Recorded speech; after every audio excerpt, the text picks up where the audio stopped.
In this video, I'm going to discuss three passports. A couple of them are going to be EU passports.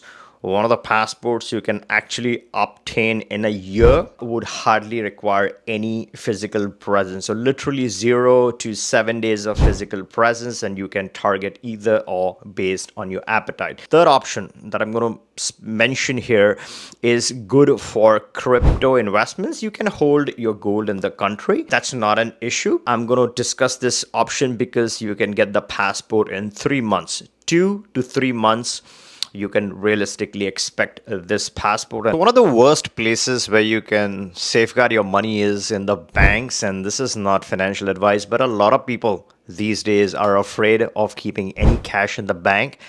And that's not really your wealth. In a lot of cases, the governments indirectly or directly control all of that.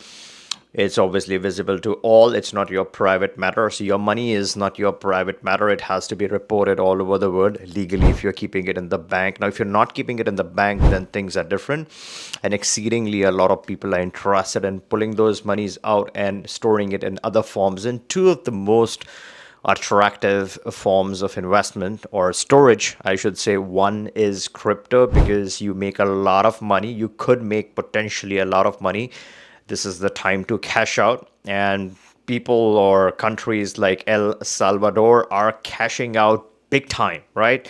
So Nayib Bukele, he kept on investing the dip, right? 30K, he put his money, kept putting his money right down to the lowest point, right? 16K was not too far away, and now it's over 90,000 USD per Bitcoin. So he's made a lot of money. A lot of people watching my channel made a lot of money, and some people will continue to claim that it has zero value. Good luck to them. Stay out of it. While other people realistically earn millions and millions of dollars. So that's one of the areas where if you save some cash, use some brains, right? Hold your cryptocurrency at the right times. Don't panic. Don't do your normal stock trading kind of stuff. Play it smart. And then you could make a lot of money through crypto. And the second place where people really like to hold their value, their assets, is gold. And gold has a lot of value. The value is increasing and increasing and increasing. It's doubling and tripling as we speak, right? Not literally, but over the number of years, it's just increasing in value. It's one of the most stable places to invest your wealth. And a lot of people want to invest this outside of their home country. So first place of diversification is out of your bank. And the second bulletproof place of diversification is not in your home country, but outside. Now, when you are dealing with cryptocurrencies, that's all digital stuff, right? So that can be outside, not an issue. And there's several instruments or documents that you can use to legally safeguard your interest outside. So that's all protected. You're making a lot of money. And as you're generating a lot of wealth, you don't want to reinvest everything back into Bitcoin once you cash out. Then you want to move this money, not in the bank necessarily, right? Not a lot of people are doing that stupidity anymore. And again, as I said, this is not financial or investment advice. This is just the trends, my opinion, my analysis. Now, let's say you cash out and you have a good chunk of money that you don't want to reinvest in the market. Let's say it goes to 16K again, or some point lower. I personally don't think it's going to go that low anymore, at least anytime soon. But let's say you want to re-enter the market.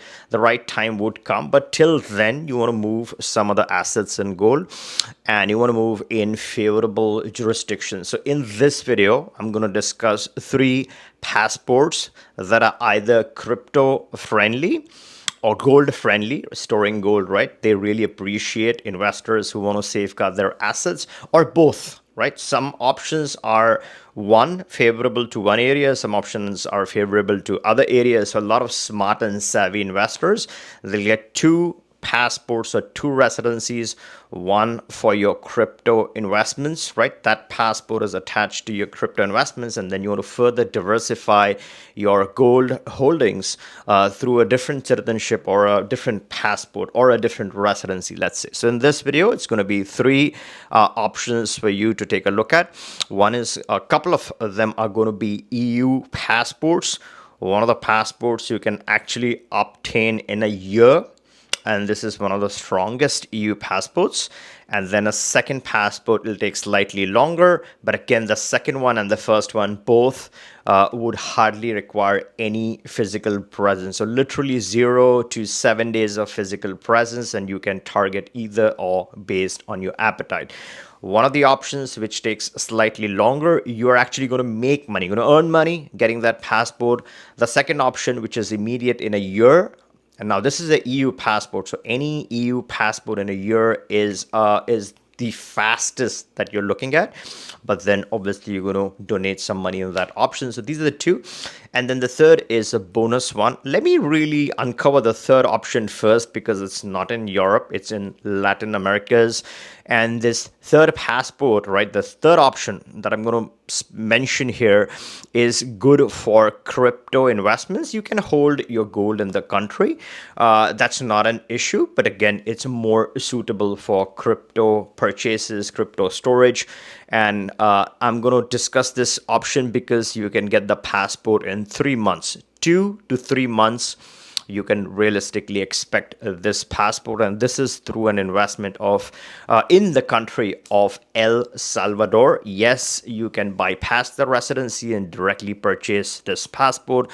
The problem with this is it's only accessible to savvy crypto investors who make millions from crypto. So let's say you entered the crypto game at a low point, you invested a lot of money, and that's now suddenly exploded, and you're dealing in millions, and a lot of people are. So shelling out $1 million just to safeguard your other cryptocurrency makes a lot of sense for the right kind of people. So you would invest $1 million, grab the passport as soon as possible. Now, this is no Caribbean stuff, right? This is a legit. I'm not saying the Caribbeans aren't legit, but this one is a real country where you have cryptocurrency as the main currency, right? So like the USD in America, here you can purchase and sell stuff using Bitcoin, including land purchases, villa purchases. So you pretty much go about your life, not only safeguarding your crypto, removing your crypto, and then making purchases through crypto, and conversion into fiat is also very easy, legal, legit, without any issues. And plus, when you invest into this passport, you're building friendly relations with that country. It's a special honor to be a citizen of El Salvador. It also comes with a C4 access, so you'll have access to the 4 important countries in that region. A lot of people's favorite, my personal favorite, is Guatemala. I returned from Guatemala, a wonderful, safe country. Antigua in Guatemala is one of my favorite hangout spots.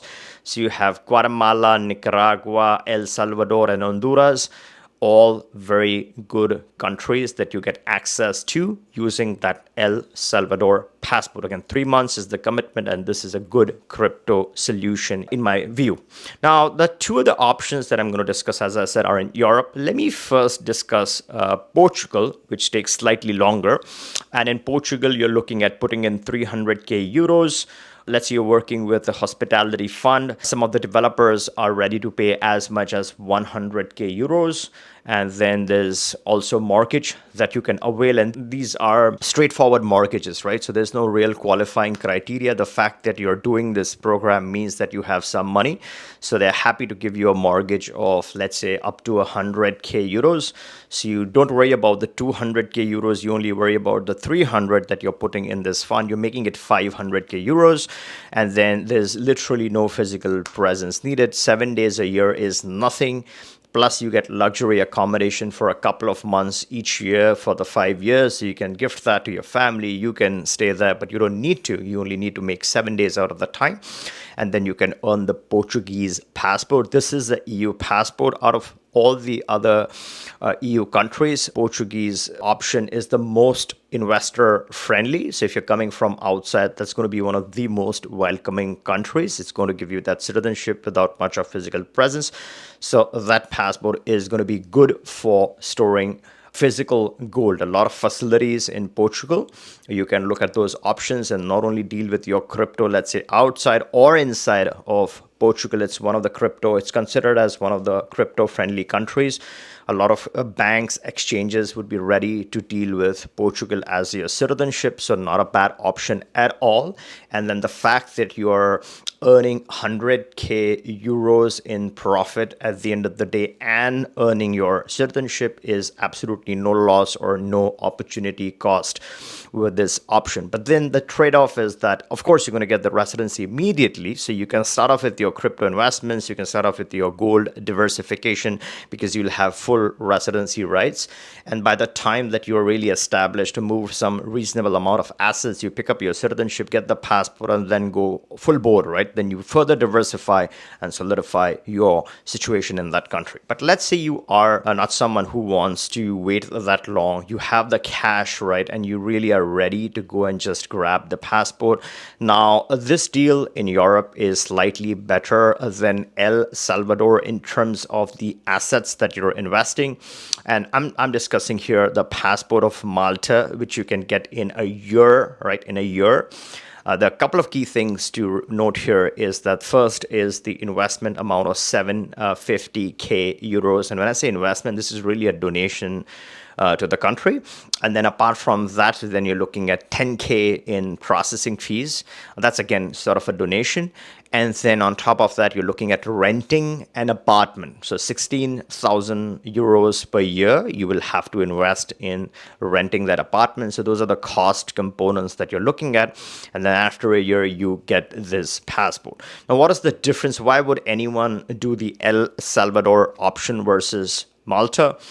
El Salvador is more crypto friendly. It's a faster passport. In 3 months, you can actually get that. So if the speed is more important, if dealing in cryptocurrency as your main currency is more important, if you want to be a citizen of a country that has crypto as the main currency, then you align more with El Salvador. Then you don't look at the European access because the El Salvador passport is going to give you that access, and then you can get a normal residency in Europe if that's the goal.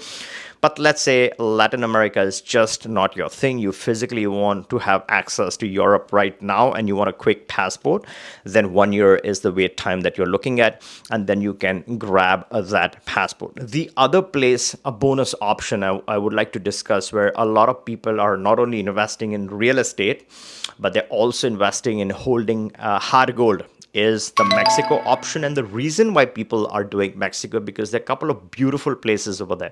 One is, of course, the Polanco neighborhood in Mexico City, one of the top-notch areas if you like the city life. And let's say you are a beach person, you're looking for a laid-back lifestyle, you really want English as the main functional language, then you are looking at Baja California, where you have a lot of expats from US, from Canada, from Europe who have settled. Most of the businesses are run by expats. A lot of the businesses are run by expats, and you'll feel more comfortable in that area. So that's a realistic option. The beauty of Mexico is that the card process can be completed in a single day. And if you want to learn how that is accomplished, you can hop onto this video. This talks about the entire process in a lot of detail. And then for the on the budget folks, right, the people who don't earn enough, they really don't have any qualification or qualifying criteria for Mexico, or they don't have the cash for rest of the options, then you still have another attractive option, which is a 2-day process. And in 2 days, you complete your immigration, you fly out, and then our attorney can mail you the documents after 45 days, is the Paraguay option. And the reason why Paraguay makes a lot of sense is because of 2 reasons. One is the 9% taxation, and second is the territorial taxation. And this territorial concept is creating a lot of buzz because they don't deal with your worldwide stuff. They're territorial. So as long as you are not earning anything from that country, you're good to go. Again, mind you, it's not as simple because you'll have to consider your home country expectations if you still have holdings in your home country. But let's say you have cut those ties, or you're legally mitigated the risk for those ties, then you can obviously claim Paraguay as your tax residency. And at any point in time, right, you want to get started with any of these options, you can always click the link, book a call, we can discuss which is the best fit. and get you started with the residency or direct citizenship option of your choice. And if you want, subscribe to the channel, give me a thumbs up. And before you go, let me know your thoughts. Out of the 3 passport options discussed, which one is the best one and why would you pick that? Let us know in the comments below. It's always interesting to read the community's preferences and thoughts. And if you like this video, give me a thumbs up and catch you in the next one.